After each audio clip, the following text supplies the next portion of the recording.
Ce que j'adore avec cette machine à riz, c'est que je peux manger sainement et rapidement et faire à manger super rapidement. Là en 5 minutes je me suis préparé mon truc.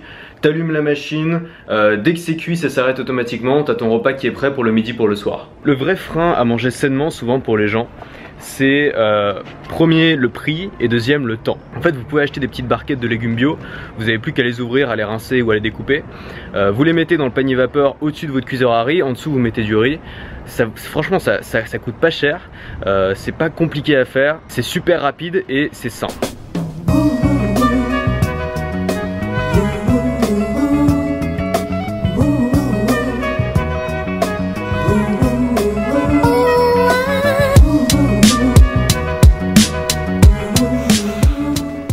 Je voulais partager avec vous une réflexion que je me fais en ce moment. Je ne sais pas si vous avez même débat avec vous-même, ça m'intéresserait d'avoir votre avis là-dessus. C'est est-ce que je suis un hustler? Vous savez, je suis un grand fan de Gary Vaynerchuk. J'adore sa philosophie de vie, j'adore ses conseils. Je trouve que c'est vraiment un des seuls mecs dans le marketing aux États-Unis qui parle franchement, qui dit vraiment la vérité. Et lui, il se considère comme ce qu'il appelle un hustler, c'est-à-dire alors il n'y a pas de traduction en français, mais on va dire un mec qui lutte et qui se bat sans arrêt, c'est-à-dire qui est toujours dans l'action, toujours en train de bouger, toujours en train de rencontrer de nouvelles personnes, toujours en train de travailler en fait. Et alors lui, il a une conception totalement différente de ce que je vous ai dit hier. Ça veut dire qu'il travaille comme un fou toute la semaine. Et le week-end, il travaille pas, c'est family time tout le week-end. Et moi, quand j'ai commencé à faire des vidéos tous les jours, je me suis mis un peu dans ce mindset en me disant voilà, maintenant je vais être un hustler, je vais bosser comme un fou tous les jours, je vais toujours essayer d'accomplir un maximum.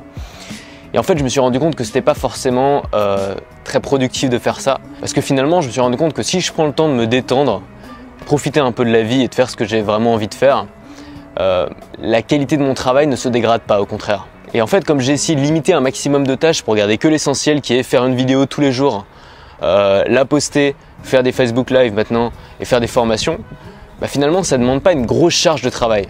Ça demande de se former tous les jours, ça demande de la concentration, ça demande d'être de bonne humeur justement. Mais ça ne demande pas de travailler toute la journée ou de rencontrer de nouvelles personnes toute la journée. Donc je me dis que peut-être finalement pour moi c'est quelque chose d'assez différent et que je suis plus fait pour être posé, pour être calme, pour prendre le temps de réfléchir. Et c'est peut-être comme ça que je peux créer du bon contenu. Et en ce moment, je suis vraiment en train de me poser cette question, est-ce que tu es un hustler ou pas en fait? Est-ce que c'est de tes valeurs ou pas? Et je sais pas encore, j'ai pas encore trouvé la solution.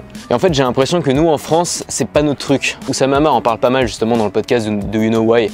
C'est que en France, on a quelque chose qu'ils n'ont pas dans la Silicon Valley, c'est le fait de vraiment prendre le temps de profiter de la vie. Et c'est vrai qu'en France, on a un peu cette culture de la fête, du bien manger, qui est pas la même chez tout le monde. C'est-à-dire que moi, par exemple, j'aime pas manger gras, j'aime bien manger sainement, mais c'est ma manière à moi de profiter de la vie. C'est-à-dire que le lifestyle est quelque chose de vraiment important pour nous. Il y a des choses qu'ils font dans la Silicon Valley où les mecs bossent comme des dingues 24 heures sur 24, qui sortent pas du bureau, qui dorment sur place, qui commandent des pizzas toute la journée parce qu'ils n'ont pas le temps de faire la bouffe.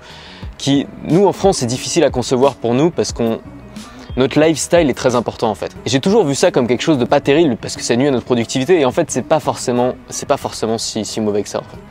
C'est peut-être finalement c'est peut-être ce que tout le monde envie en fait à la France, le monde entier envie une chose à la France, c'est son art de vivre.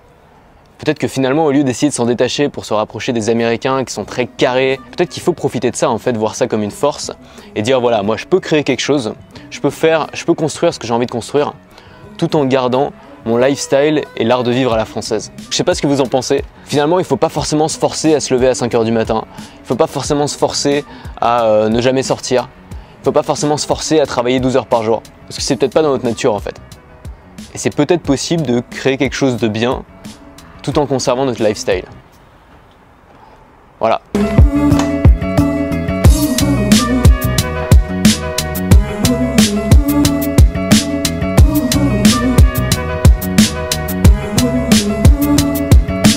Rendez-vous dans 5 minutes avec Stan pour enregistrer le podcast Nomade Digital. J'ai vraiment hâte de participer. Je vous l'ai dit, c'est un podcast que j'adore. Donc je vous mettrai le lien, bien sûr, dès qu'il sortira, je le partagerai avec vous. En attendant, n'hésitez pas à aller voir sur iTunes, Nomade Digital. Restez libre. Alors déjà, je sais que je vais jamais tomber à court d'idées, simplement parce que voilà, ça fait plus de 6 mois que j'ai trouvé une idée quand même tous les jours. Donc je vois pas pourquoi d'un coup j'aurais plus aucune idée, ça me paraît impossible en fait. Par contre, ça m'arrive très souvent de ne pas avoir d'idée pour la vidéo du jour. Par exemple hier, j'avais 2 vidéos à faire parce que j'étais en retard.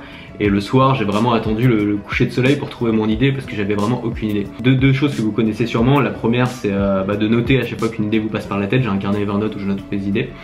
Et ensuite, la vraie difficulté, c'est de le ressortir au bon moment. Et quand on est dans le bon mood, il y a une bonne technique que moi j'ai fait aussi à un moment, que je fais aussi aujourd'hui mais un petit peu moins, c'est de faire des semaines thématiques.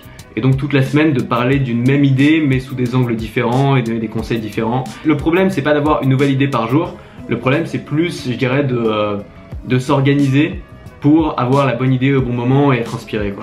Bonne soirée, salut à la prochaine. Voilà, je viens de participer à l'enregistrement de mon podcast préféré. Si vous ne les suivez pas encore sur iTunes, faites-le parce que, enfin je sais pas, moi j'adore écouter ça.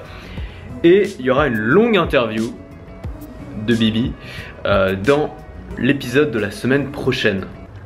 Merde, il va être 6 h, c'est l'heure de mon live, c'est l'heure de mon live. Voilà comment ça fait quand vous démarrez un Facebook Live, la pression. Vous cliquez sur Go Live et vous êtes en live immédiatement, c'est parti. Bonjour à tous, bienvenue sur le live, je suis en train de vlogger aujourd'hui, c'est pour ça que j'ai ma caméra de vlogging. Donc voilà, le live va commencer pour l'instant il n'y a personne, mais ça va se remplir petit à petit et on va parler du sujet de la vidéo du jour qui est, j'ai oublié, c'est formidable, qui est les vacances et les week-ends. Donc là j'ai un problème qui m'est encore jamais arrivé chez moi, c'est que j'ai une connexion trop faible. Voilà, c'est reparti, on est en 4G, normalement ça devrait marcher. Voilà, c'est la fin du live, nous on se retrouve demain donc pour une prochaine vidéo. On se retrouve à 18 h pour un prochain live. À demain et restez libres. Voilà, j'ai terminé le live, c'est super sympa, vous êtes super nombreux à poser vos questions. Je me suis simplement dit, au lieu de passer 15 minutes à répondre aux commentaires sur YouTube, je pourrais passer 15 minutes à faire un live. Ça me prendrait pas plus de temps mais la valeur serait beaucoup plus importante. Donc voilà le matériel dont vous avez besoin pour faire un live Facebook. Un smartphone, important. Un pied, parce que si vous le tenez pendant 15 minutes, au bout d'un moment c'est fatigant. Et alors moi j'ai un petit micro cravate Rode, vous pouvez aussi avoir des écouteurs pour iPhone, ça suffit. C'est tout ce dont vous avez besoin pour faire un live sur Facebook. Et surtout un cadre sympa. When April sprinkles her dreams in my heart. Je suis d'accord qu'un vlog ici chez moi ça n'a pas grand intérêt.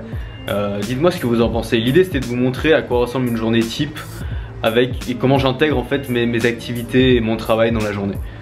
Ensuite je suis d'accord que c'est moins intéressant qu'en voyage, ça c'est sûr. Ce qui est sûr c'est que je ferai un vlog le jour de notre rencontre. Abonnez. La semaine prochaine, jeudi 12, vous avez été super nombreux à vous inscrire, trop nombreux, j'avais prévu 20 personnes, il y en aura plus. On va essayer de s'organiser, l'idée c'est que tout le monde puisse venir.